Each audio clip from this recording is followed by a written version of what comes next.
22 years later, Norman Bates is home. Psycho 2. It's starting again. Welcome back to Movie Nights, everyone. Back for another Halloween tale. Today we're going to be discussing Anthony Perkins' most famous role, Norman Bates, in one of the most iconic horror movies of all time. I am, of course, talking about Psycho 2. Psycho 2 tells a tale as old as time. 20 years after Norman Bates is committed to an asylum for several murders, he is rehabilitated and released back into the very home he lived in as he committed those murders. And it seems Norman is back to his old tricks again. But could it be someone is manipulating this poor, innocent serial killer? It seems something more sinister is at work than Norman Bates, and it's driving him mad. I could have killed him, and you were so cool. No, I don't kill people anymore, remember? The original Psycho is a masterpiece for a reason. It had one of the most memorable shower scenes of all time, and it's easy to forget because everyone knows the ending by now, a twist nobody saw coming. The acting, the cinematography, everything was top-notch. Released in 1960, it still holds up today as a horror staple, and that famous ending was pretty closed. Norman Bates was stopped and put away where he could never harm anyone again, not even a fly. Psycho 2 was released in 1983, 23 years after nobody asked for it, making it one of the most pointless sequels of all time. There was no more story to tell, or so it seemed. Because little did we know, Norman Bates' story was just beginning. Norman? It's starting again. And I say this unironically, I love Psycho 2. And I don't mean as a so bad it's good movie, I mean as a legitimately good film. And that's insanity to me, because this movie had no business being anything but dumpster dressing. The plot is absolutely preposterous, and that's perhaps the genius of it. Because in doing this plot, Psycho 2 successfully turned serial killer Norman Bates, who committed at least 6 murders as the alternate personality of his dead mother, into the hero. You actively root for him. And Anthony Perkins is so damn good, you forget that this character was, in fact, a monster. Do you know how many elements have to come together for a story like this to work? It defies the odds. Norman Bates is the kind everyman in this twisted horror world. Now that I've got your attention, let's take a closer look. To start things off, Norman Bates is released from the asylum, having been declared not guilty of the murders by reason of insanity. But now he's been rehabilitated and is declared fit to live in society again. Lila Loomis, sister of Marion Crane, Janet Leigh's character from the first film, has been obsessively protesting his release all these years, but to no avail. And when he murders again, you will be directly responsible. I'm not necessarily blaming the system for releasing him, because mental health is a complicated issue and he might actually be in a more stable place. I do, however, find some problems in the way that they handled it. For instance, perhaps you shouldn't release him back into the home where he not only committed some of those murders, but was also the source of his degrading mental health. Additionally, they leave him unsupervised because of budget cuts. I just wish there hadn't been all those cutbacks. There'd be a trained social worker to look in on you from time to time. Which just seems grossly negligent. And lastly, I would think you'd want to take him to another town where everyone doesn't know he's a former serial killer. Not that that's actually much of an issue though, because everyone in town seems strangely unconcerned with that fact. And actually, they're pretty much rooting for him too. Everyone acts like he's just some down-on-his-luck scamp, which is not only funny because of the murder thing, but Perkins is a 50-year-old man. They might have done a little better to show some slight stigma against him for being a former serial killer that might isolate him from the world a little bit, but that's just a suggestion. There are some exceptions to the Everyone Loves Norman Bates Club, however, primarily Warren Toomey, who ran the motel while Norman was away. Once Norman comes back, he fires him for letting seedy things go on at the motel. So Toomey's issue with him is not so much the fact he killed people, he just hates him for firing him. Where it gets silly, though, is that he actively taunts him the whole time, and often when no one else is around. And I mean, if I knew someone had just been released from the asylum after killing 6 people, I might not try and pick a fight with him. At least my customers have a good time. What'd yours get, Bates, huh? Dead! That's what they got! Dead! Murdered by you, you loony! Oh, that's beautiful. Go on, Psycho. Pick it up. What are you, a serial killer? I'll fight you, anytime, anywhere. What are you gonna do, kill me? Another iffy choice, Norman gets a job at a diner where he will be handling cutlery a lot. Cutlery. I don't know if the town is aware. He kinda has a famous history with cutlery. Cutlery. And I realize I'm making this sound like it's not a great movie at all, but here's where we get to the good stuff. Norman meets a young girl at the diner named Mary, who needs a place to stay. And hey, he's got lots of rooms available. So she goes to live in his house for a bit while he cleans the place up and tries to put his life back together. But also, and he mentions this specifically, he really wants her there. What if I told you that I needed you to stay? A lot of my troubles had to do with this house. So you see, I'm as scared as you are, just for different reasons.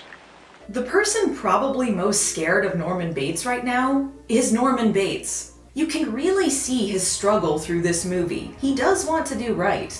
And that's really, really gripping storytelling. But soon enough, Norman starts getting phone calls and finding notes from his mother. Which is bad enough already, but then the murders start up again. The question is, has Norman succumbed to his madness again? Or is he simply a pawn in someone else's scheme? So here's the thing about Mary. She's actually the daughter of Lila Loomis, and she and her mother have whipped up a cunning plan to get Norman back into custody. They've been switching off dressing up as his mother and standing in the window, leaving the notes and making the calls, all with the hope this will cause him to go off the deep end and prove how easily he could kill again. And this is a really, really bad plan on their part.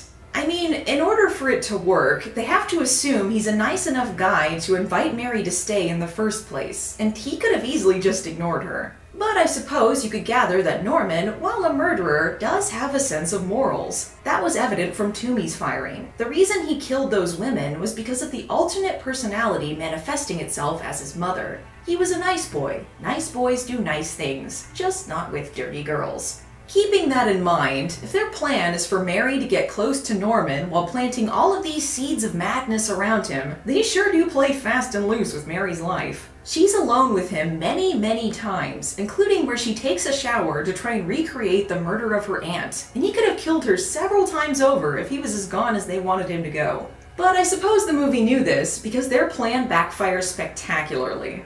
Gotcha!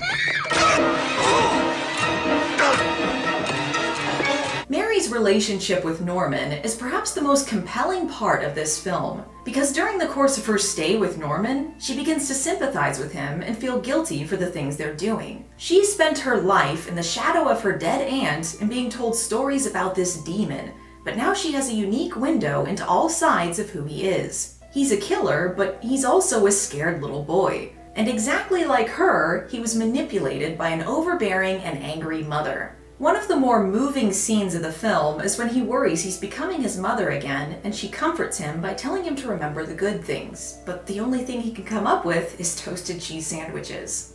Just remember the good things she did for you. They're not there anymore. Of course they're there. No, the doctors took them all away, along with everything else. Except those sandwiches. Mary sees herself in Norman, and she sees what they're doing is wrong. Unfortunately, her conscience is a little too late on this one, because Norman has already begun slipping away. She tries to save him, but in the process, ends up losing her life. Now, Mary was under the impression that dressing up and the calls and the notes were as far as things went, but the audience is left to wonder if these murders are Norman's doing or Lila's. There's plenty of evidence to suggest either one. Is Norman suppressing the memories of these murders, tricking himself into thinking he's innocent? Or has Lila, bent on revenge, killed them to frame Norman, reasoning that one or two lives are worth sacrificing for the greater good? Well, it's neither one of them, because this movie has another twist. And, well, admittedly it's a little goofy. Norman's real mother was Emma Spool, who worked with him at the diner and was Norma Bates' sister. She had him very young and was forced to give him up, and apparently madness runs in the family because now she's bent on protecting her son from the people who would try to take him away again. She was the real murderer. This twist was ignored in the other films, but just go with it for now. You sure you won't have a sandwich? Pardon? That was hilarious. But also think about it. Norman has just found out that she was the reason behind him becoming the very thing he hated again. He loved his mother, but he hated her. He hated her so much he killed her. And he was going to kill Spool the same way by poisoning her tea, but then he just changes his mind and crushes her head in with a shovel. He's pissed. Forget the poison, she's getting a skull full of shovel. Remember, Norman, I'm the only one who loves you. Only your mother truly loves you.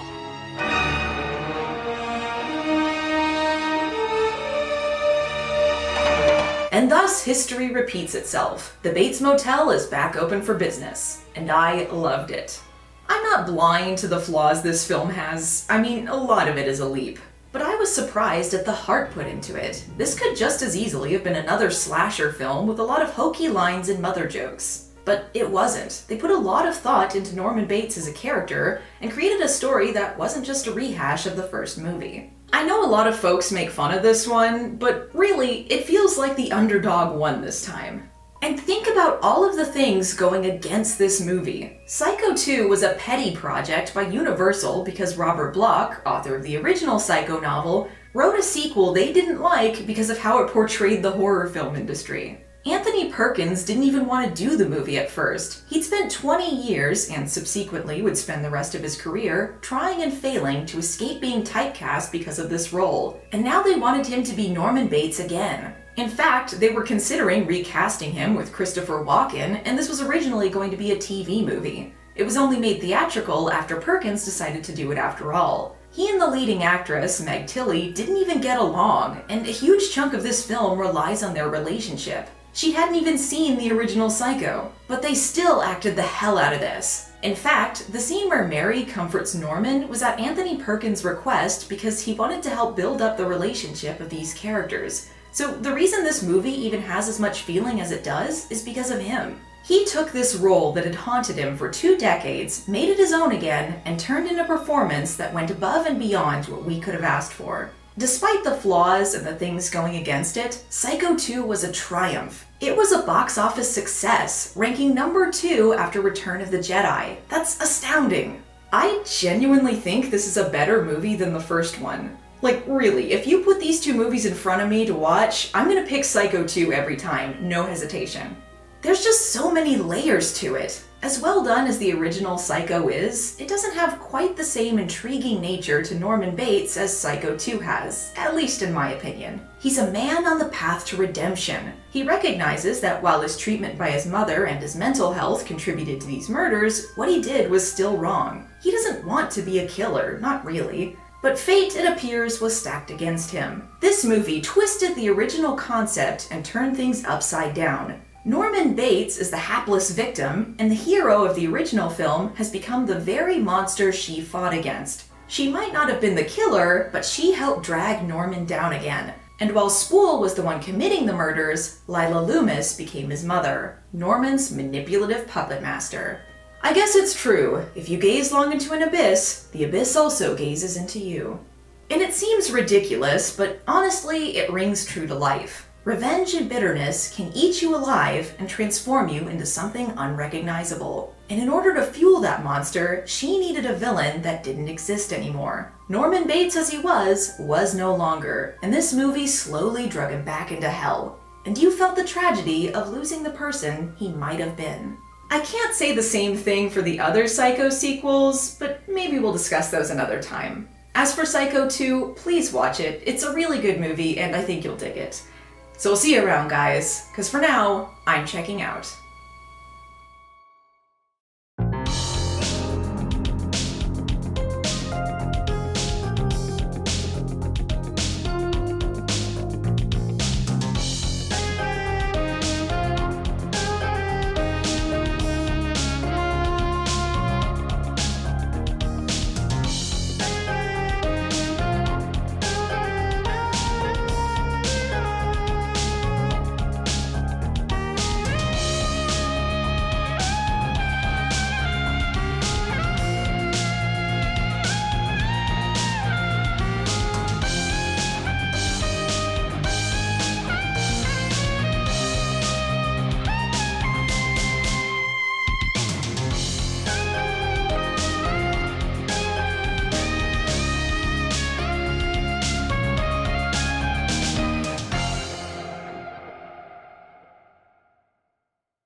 No, I don't kill people anymore, remember?